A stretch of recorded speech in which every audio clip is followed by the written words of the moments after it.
here is my family. My husband's name is Andrew and my children are Abigail and Luke. And this was us camping last summer at a place called Walton Lake in Oregon. It was amazing and I highly recommend it. I have been a trained independent love and logic facilitator since 2013.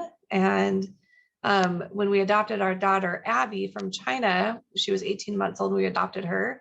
So we jumped right into parenting and wow, I was like, this is hard. And I thought, if anyone else is having a hard time, I want to go get trained in something that's really helped us in our parenting, and maybe I can help other people. And that's what got me into Love and Logic. So yeah, that was 9 years ago now, I guess. It was May of 2013 that I went and got trained. So tonight I want to talk about this topic of no one wins a power struggle. And as we talk through this, I will be sharing some Love and Logic principles, as well as just some own parenting experiences that I've had alongside of using the Love and Logic material and just getting to know who my children are, because I think that it's important to gain tools from various parenting programs, but I think it's also important to be a student of your kids and really get to know who they are so that you can parent them in a way that resonates with them as well. But I also call this session How to Stay in Control of Me When Others Are Out of Control, because on a good day, I can control myself. I can tell myself what to do and hopefully I will do it. And that's kind of enough, and that can be hard enough. But when others, like, for example, our children, as adorable as they are, when they're out of control, it's actually hard to stay in control of ourselves. And there's good reason for that. So I'm just gonna share a little bit of an introduction here, and then we're gonna share a little bit of psychology on what is it about control and power struggles, and then finish the evening with 3 skills. So first of all, the question is, how much control do we really have? And I think that COVID taught us that we don't have as much control as we had hoped. And we might think that we can control our kids when they're young, and in some ways we can. But what about when they're teenagers? And if we've sort of developed an unhealthy control dynamic between the two of us in their younger years, then that's only likely going to be amplified when they're older. Now, I say we might seem to think we can control our kids when they're young, but I have to tell you, today I had quite a day. And Pam already knows about this because I already told her, but my son is almost 8 and he refused to go to school today. He would not go. And he said he would miss me too much. That he thought he was going to cry at school because he missed me. And so he didn't want to go. And I was compassionate for a little bit. And then when his sweet, communication and desire to be with me turned into absolute defiance, that he was like, yeah, well, I'm not going to school. And it just got real crazy. Not crazy, but in his attitude. And so there was nothing I could do. I had to cancel all my meetings and I had to work from home. And it was a bit of a rough day, but gave me a chance to practice these skills that I'm about to share with you. So at any rate, it's natural to be in control of our lives, right? That's what we need to be able to do. And that's where I want to get into some psychology here, that the need to be in control is healthy. We are hardwired for it. When we have the control that we need, our control can protect us. It can help us. It can keep us safe. And so it can keep us healthy. There's a lot of things that healthy control can do. And there's very good reasons that we are hardwired to be in control. When it comes to parenting our kids, there's a power dynamic that is there in that area of control that we need to consider. So when there's a healthy power dynamic, it means we all flourish. But when there's an unhealthy power dynamic, only one of us is flourishing. And we want to have an environment where we're all being supported and we're all flourishing. And in many ways, an unhealthy control comes out of fear, psychologists tell us. And so, in other words, when I'm afraid, I control. And that control then generally is just about ourselves, because we're afraid and we want to control an outcome. We want to protect ourselves from whatever it is that we're afraid of, or we want to protect our children from what we're afraid they're going to do. And so we try to control them. But when we share control, believe it or not, we actually gain the control we really need. And when we share control, then we find that we're all flourishing, instead of just me protecting myself or me wanting to control my kids so they'll do what I think that they should do. But this is why I use the words, no one wins a power struggle. And that's straight from Love and Logic. No one wins a power struggle. And so now I want to jump into some skills so that we can learn how to keep the unhealthy power dynamic out and our healthy power dynamic in. So a couple of skills here. I'm just going to look at the chat real quick. And I think I don't see any chats quite yet. So I'm going to keep on going. But again, if you have questions along the way, please feel free to put those in the chat box. But let's jump into some skills. So when it comes to this idea that no one wins a power struggle, Love and Logic has two really important concepts about control. The first one is, when we try to hoard control, we lose it. And when we share control, we gain it. And if you think of an example of our own lives, or you could probably think of a million examples with your children or youth, that when they notice they're about to lose control, what happens? We go, oh, we just try to hold on to it. I'm about to lose control. But there it goes. There goes the control. But when we share it, when we're sharing control, and we have this dynamic that says you're important and I'm important too, and we're going to share this control and have this comfort, we actually gain control when we need it, because we're building a trusting relationship. So wise parents will give away the control that they don't need in order to gain the control that they did. I'm going to unpack that for you here in a minute. So, and actually, before I go into this first skill, when I talk about gaining the control, that giving away the control we don't need by gaining the control that we do need, and I'll get into some more examples of the skills, but just a real quick kind of spoiler alert, giving away control that we don't need could be something like, would you like to wear, if you've got a 2-year-old or a 3-year-old, would you like to wear sweats or jeans today? I don't need to control the pants they wear that day, or dinner that night. Would you like peas or carrots? Again, I don't have to control what vegetable that they have. That's me sharing control, and they're a part of that decision. But when they're about to cross the street and they need to listen and not run out in front of a car, that's control that I do need. And because I've spent time sharing control throughout the day, then the control that I need to gain is for them to listen when I say stop, that they stop, because that's not a choice I want them to have. So that's what we're talking about. I can give away the control I don't need, and that actually allows me to gain the control that I do need. So first of all, a skill, and this is more of a personal idea, something for you personally to do, because I'm a firm believer as a parent that taking care of ourselves is incredibly important. And so a personal idea is to ask yourself a question: when I feel out of control. So what does out of control mean to you? When I feel out of control, so when I want to yell, or when I want to cry, or when I want to be overly sarcastic. Those are, yelling and being overly sarcastic would be my ways of when I feel out of control. Those are the things I want to do. Ask yourself a question: what am I afraid of? Or what do I need? When I feel out of control, what am I afraid of? Or is there something I need? Do I have an unmet need going on here?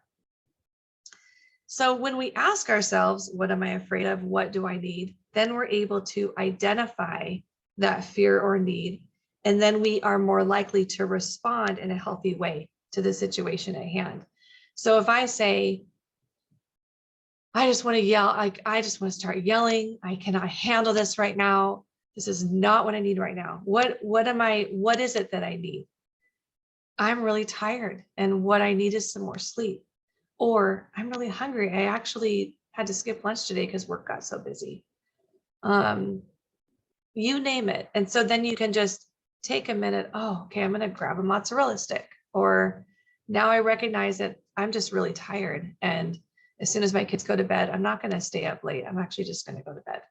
So you're able to kind of dial that back instead of reacting and responding or reacting to our kids in a way that's unhealthy, where we want to yell or be sarcastic. It's not so much the kid situation as much as it's this other stuff that's going on that I didn't realize I have this need or I'm afraid of something. Hope that makes sense. Here's some other examples. I'm afraid we're going to be late. I'm tired of this toddler stage or this tween stage or this teen stage. I'm stressed at work. Another example, something I'm afraid of is that this friend is a bad influence on my son, or this friend is a bad influence on my daughter. I'm afraid my daughter doesn't like herself. I'm afraid my son doesn't like himself. I'm afraid my teenagers are going to make the bad decisions I made when I was their age. So you see all these fears, which are real, and these needs that are real, those, unless we realize what's going on, then that's when we want to control, because when I'm afraid, I control. So that's why this first skill is a personal ideal, to look inside and try to identify. And sometimes you only have a few seconds to do this, and that's okay. You can come back to it later, but to first try to identify what is going on in me that makes me want to control right now. The second skill is what Love and Logic calls enforceable statements, and to use enforceable statements by sharing control. So these are kind of two skills that I put into one skill to share with you tonight, to use enforceable statements by sharing control. And this means that we will say what we are willing to do or allow, rather than telling our children or our teen what to do. And Love and Logic says, never tell a stubborn child what to do. Instead, tell them what you are willing to do or allow. And the reason that we say never tell a stubborn child what to do is because what will happen? They will do exactly the opposite.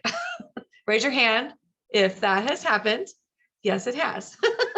Raise your hand if you've been the person who's been told what to do and you did not do it. Right here. So what do I mean with when I say enforceable statements? An example of this is I give dessert to kids who finish their dinner. Instead of finish your dinner or you don't get dessert. No, it's I give dessert to kids who finish their dinner. Or I play games with kids who don't cheat. Instead of stop cheating. I'm not going to play with you if you cheat. It's just calmly, I play games with kids who don't cheat. I allow teenagers to use my car when they return it with gas in the tank.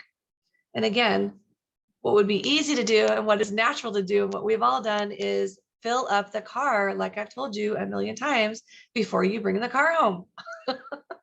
But we might find ourselves saying that over and over again because we're just telling our children what to do instead of saying the enforceable is what I am willing to allow.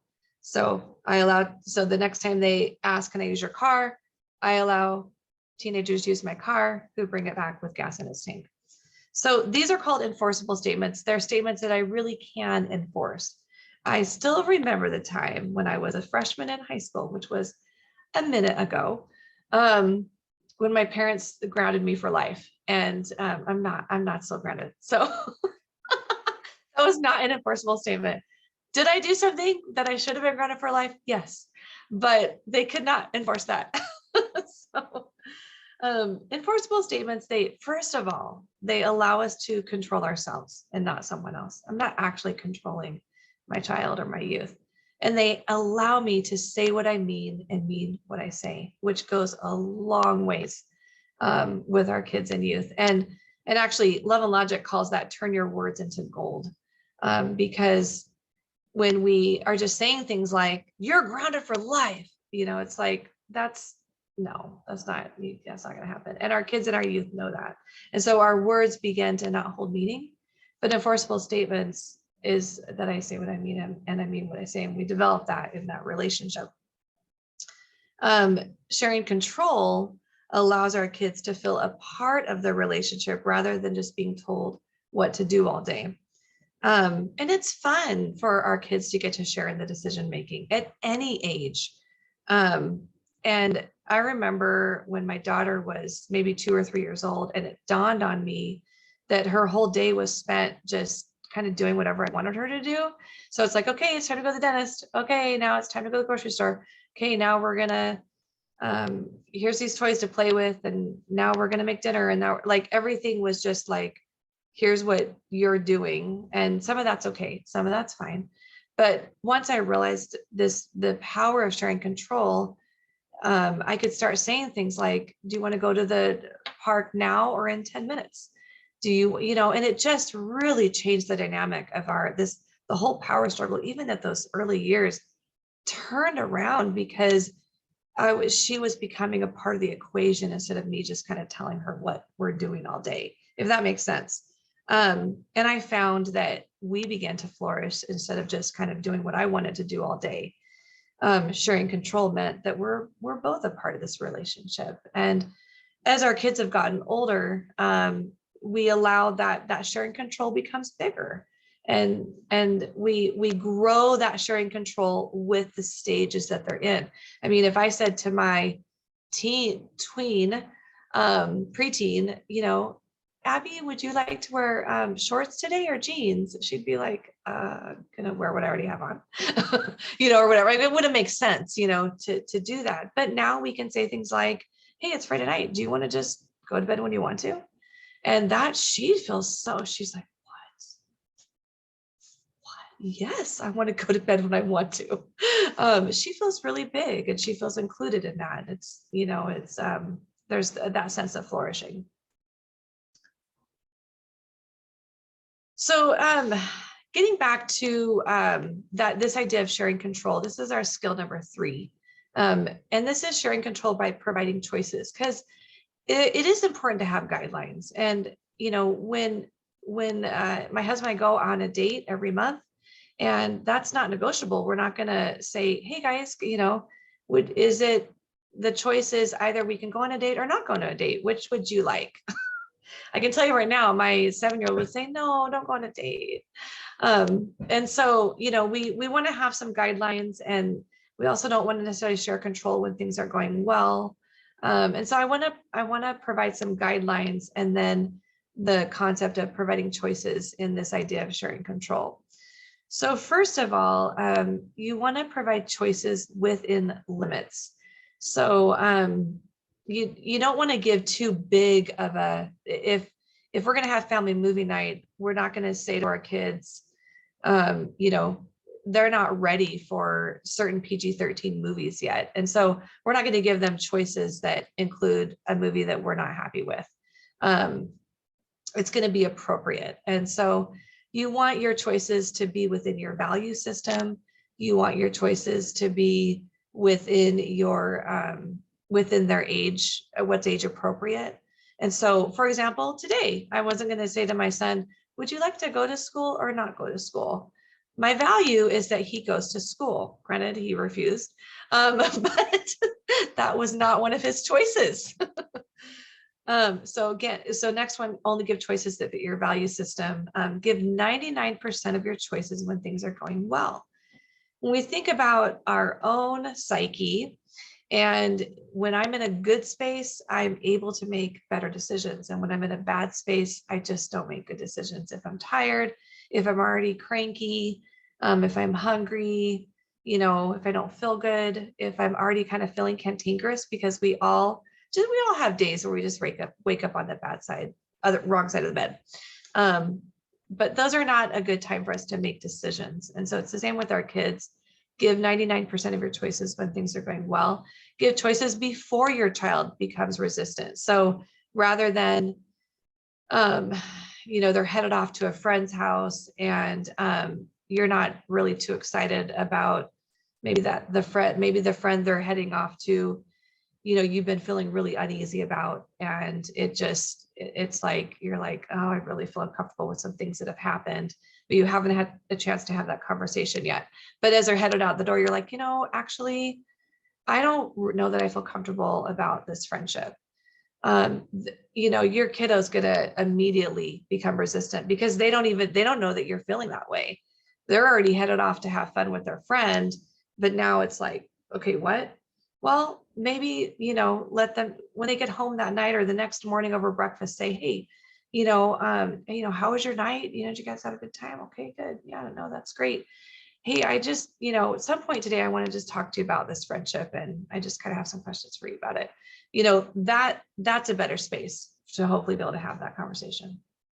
For each choice, give 2 options, each of which you like. So you don't want to give a choice that you don't like. Use care not to disguise threats as choices. So things like, you are gonna, do you want to do what I said? Or do you want to go to bed right now and it's only 5 o'clock at night? Or, do you want to stop harassing your sister? Or do you want to not get to play the Switch for the next 7 days? Those are a little bit more like threats. Those aren't necessarily choices. Don't be afraid to say, I usually give choices, but not this time.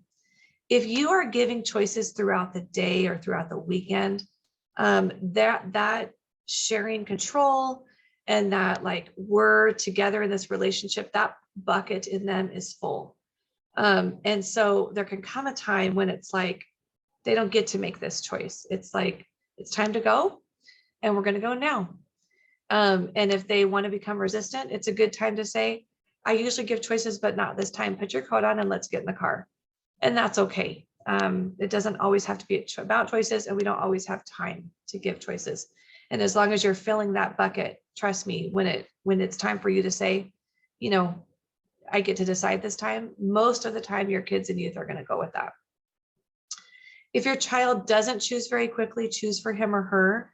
I've seen lots of parents through the years let their kids take quite a few minutes to decide on which choice. And sometimes what happens is the kid will say, I don't know.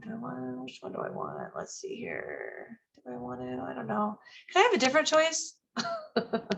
And it's like, no, these are the choices. And so, I'm honestly, we're talking 5 seconds at most. Most of the time your kids know which choice they want. It just, they want to engage in a power struggle. And even sometimes in that moment. And so that's why I would say, especially when my kids were younger, you decide or I decide. And if they didn't decide within a couple seconds, that I decided for them, and moved on. And then as your kids grow into new stages, give choices that carry more weight. And so think about, you will notice when that happens, when those stages start to change. You will notice when your kids, actually, as your kids are transitioning to new stages, you're actually going to notice that they're going to maybe try to engage you in more power struggles. And it might seem unusual because it's like, what's going on? And it's probably because they're in a new stage of growth and development, and maybe we didn't notice that, and they need to have more weighted choices. They need to have that chance for more sharing control that impacts them a little more. So that's a good sign. So what do providing choices sounds like? Because this can be a switch in our brains when we're used to just kind of, depends on your parenting style. Love and Logic has 3 parenting styles they talk about: drill sergeant, helicopter parent, and consultant, which I'm going to go into in our teen session. But if you're a drill sergeant, you might be used to just barking out orders. I was raised with a drill sergeant. I was raised with a drill sergeant parent and a helicopter parent. I had one parent just barking orders, and I had another parent coming in to rescue. And that's the helicopter parent, is it's the rescuer parent. And so it can take a switch to turn to being more of a guide and somebody who's being inclusive in the relationship. So providing choices sounds like, are you going to take a shower or a bath? Will you be wearing your coat or carrying it? I can pay for these shoes, or you can pay for the designer ones. What would you like to do? Would you like milk or juice? Will you be home by 10 p.m. or 11 p.m.? So I hope that these are making sense. Can you maybe give me a thumbs up or something, because you guys are quiet. I hope that's because this is great information and you're just gobbling it up. But okay, I see a thumbs up from Alicia. Good, good. Okay, Sarah's got a thumbs up. All right. Sure.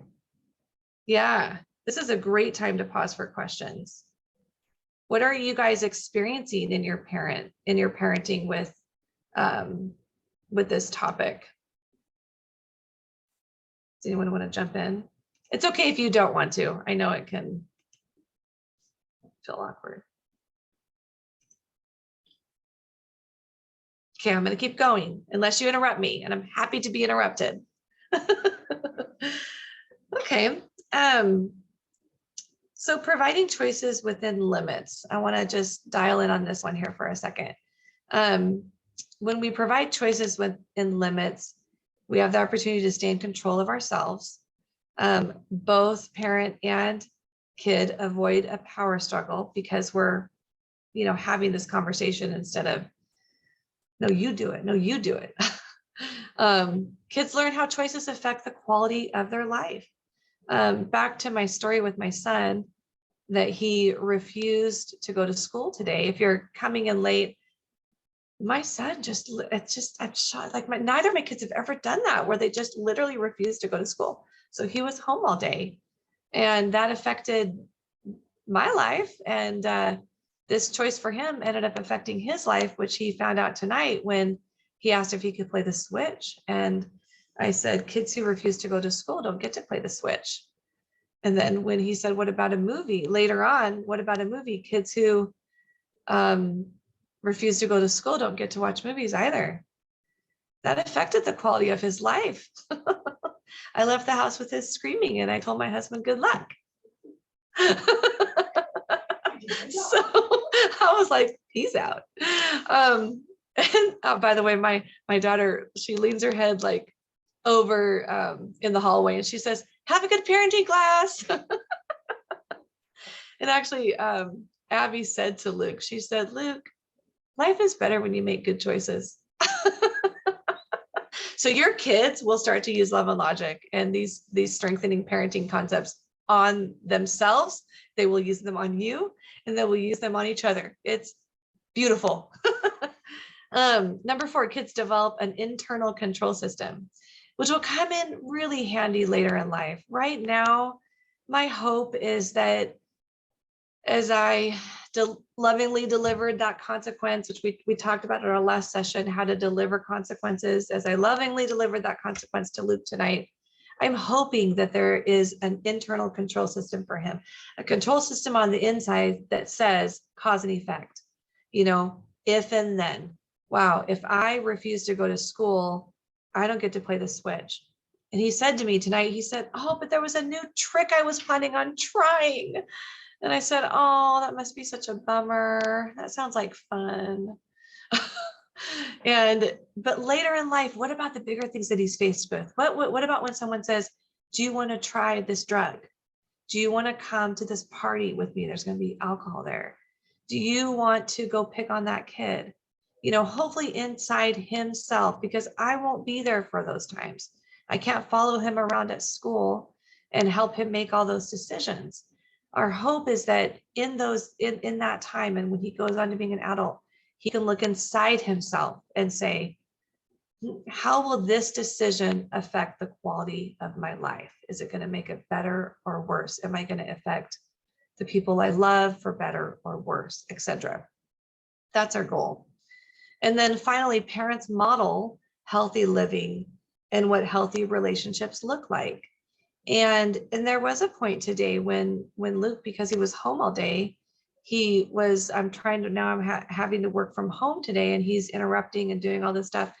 And I said to him, son, I'm too upset to talk with you right now. And I just paused. I didn't say anything. And is it okay for me to be mad? Is it okay for me to be upset? Yes, it's absolutely okay. And in that moment, I can model to him, this is what healthy anger looks like. I'm too upset to talk with you right now. I'm in control of myself, and I'm communicating to him that I'm not okay. We're not okay. I love you. We're here. But right now I can't talk with you.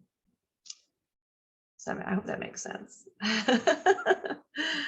So questions, any questions or comments, anything you would like to share that you've been learning along the way? We're all ears.